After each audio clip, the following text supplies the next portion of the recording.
কেবল জাতিসংঘের মূল অধিবেশনের ভাষণে নয়, মার্কিন প্রেসিডেন্ট ডোনাল্ড ট্রাম্প সহ প্রায় সবার সঙ্গে আলাপেই ফেব্রুয়ারিতে নির্বাচন হবে বলে আশ্বস্ত করে চলেছেন প্রধান উপদেষ্টা ডক্টর মোহাম্মদ ইউনূস।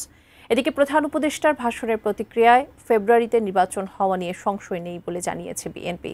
তবে এতে আপত্তি না থাকলেও তার আগে জুলাই সনদ বাস্তবায়নের দাবি জামায়াতে ইসলামের। মার্কিন প্রেসিডেন্ট ডোনাল্ড ট্রাম্পের সঙ্গে সাক্ষাতে তাকে বাংলাদেশে আমন্ত্রণ জানিয়েছেন প্রধান উপদেষ্টা ডক্টর মোহাম্মদ ইউনূস। ট্যারিফ ইস্যুতে বাংলাদেশের প্রত্যাশার প্রতি সদয় থাকায় কৃতজ্ঞতা জানিয়েছেন। তবে মূল কথা ছিল বাংলাদেশ এখন গণতন্ত্রের পথে। 23 সেপ্টেম্বর জাতিসংঘের অধিবেশনে যোগ দিয়ে সন্ধ্যায় ট্রাম্পের অভ্যর্থনায় প্রধান উপদেষ্টা তাকে জানান, বাংলাদেশে জাতীয় নির্বাচন ফেব্রুয়ারির প্রথমার্ধেই হবে। ইতালির প্রধানমন্ত্রী জর্জিয়া মেলোনির সঙ্গে দ্বিপাক্ষিক বৈঠকে ডক্টর ইউনূস জানান, ফেব্রুয়ারিতে সাধারণ নির্বাচন আয়োজন শেষে তিনি আগের কাজে ফিরে যাবেন।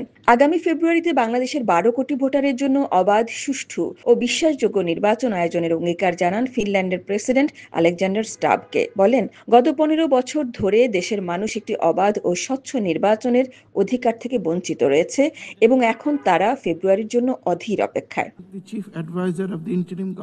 নেদারল্যান্ডসের প্রধানমন্ত্রী ডিক স্কুফের সঙ্গে দ্বিপাক্ষিক বৈঠকে প্রধান উপদেষ্টা জানান, ফেব্রুয়ারির নির্বাচন বানচালের জন্য বিগত স্বৈরাচারী দোসররা অপতথ্য ছড়াতে অর্থায়ন করছে।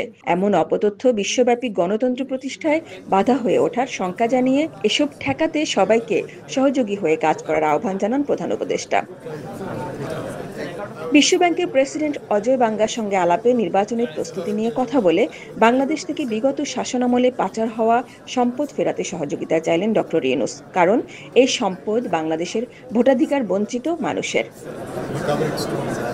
অস্ট্রেলিয়ান প্রধানমন্ত্রী অ্যান্থনি আলবানিজকে ডক্টর ইউনূস জানান, ফেব্রুয়ারিতে বাংলাদেশের ইতিহাসের সবচেয়ে বিশ্বাসযোগ্য নির্বাচনটি করতে চাইছে তার সরকার, যেখানে আন্তর্জাতিক পর্যবেক্ষকরাও থাকবেন। পাকিস্তানের প্রধানমন্ত্রী শেহবাজ শরীফের সঙ্গে দ্বিপাক্ষিক বৈঠকে জানান, ঐকমত্যের আলোচনার শেষ দিকে আছে কমিশন ও রাজনৈতিক দলগুলো। জুলাই চার্টারে সই হবে সামনে এবং আগামী ফেব্রুয়ারিতে সাধারণ নির্বাচন হবে।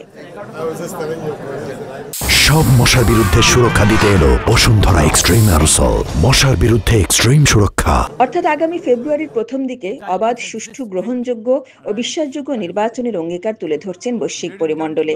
বিশেষ করে 6 জন রাজনীতিককে পাশে রেখে বিশ্বের সবচেয়ে বড় আসরে অংশ নিয়ে বোঝাতে চাইছেন, স্বৈরাচারের বিরুদ্ধে ও গণতন্ত্রের যাত্রায় বাংলাদেশ এখন একতাবদ্ধ, যাতে নির্বাচন পরবর্তী সরকার জনবান্ধব থাকে এবং বৈশ্বিক সহযোগিতাও সবসময় অব্যাহত থাকে। সফররত নেতারাও সরকার প্রধানের চেষ্টাকে সমর্থন দিয়েছেন। আমরা যারা রাজনৈতিক দলগুলো আছি, আমাদের কোনো রকমের সংশয় নেই। উই আর কনভিন্স যে আপনার 26-এর আপনার ফেব্রুয়ারিতে নির্বাচন হবে। নির্বাচন ফেব্রুয়ারিতে করার ব্যাপারে তো কোনো আপত্তি নেই, কিন্তু তার আগে কিছু বিষয় আছে গুরুত্বপূর্ণ, যেগুলোকে সলভ করা দরকার। যেমন জুলাই চার্টার, যেটা তো জুলাই চার্টার তো আমরা একমত হয়েছি কয়েক মাস ধরে কাজ করে, কিন্তু এটা যদি বাস্তবায়ন না হয় তাহলে একমত হওয়ার তো আর কোনো এখানে কোনো বেনিফিট নেই। Sajida Sweety, ATN news.